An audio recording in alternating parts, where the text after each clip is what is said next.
अस्सलाम वालेकुम, मेरा नाम है फ़िज़ा अब्दुल मनान। उम्मीद करती हूँ आप सब लोग खैरियत से होंगे। गोहर पब्लिशर में आप सबको खुशामदीद। हमारा मोटो है redefining the geography of education through digital resources for conceptual learning, और हमारी किताब का नाम है गोहर ग्रेस उर्दू प्रेप 5+।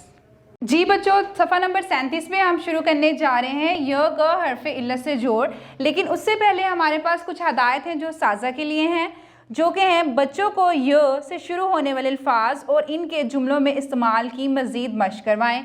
बढ़ते हैं अपने सबक की तरफ, जो कि है य का हर्फ इल्लत से जोड़। यहाँ पे आप देखेंगे या ओ यो, य ई यी, और आखिर में हमारे पास मौजूद है य ए ये।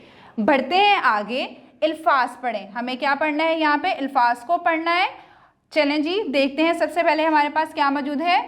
य द यंत, य अ य ओब योब, य ह मज़हा, य अ ल ह याला, य अ य द ह यंधा, अज़दहा यो लीदा।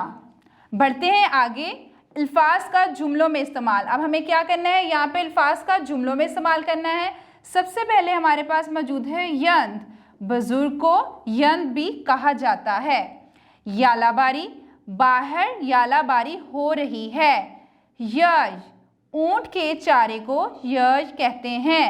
यंत, पैबंद लगा हुआ जामा यंत कहलाता है। योब, योब एक शहर है।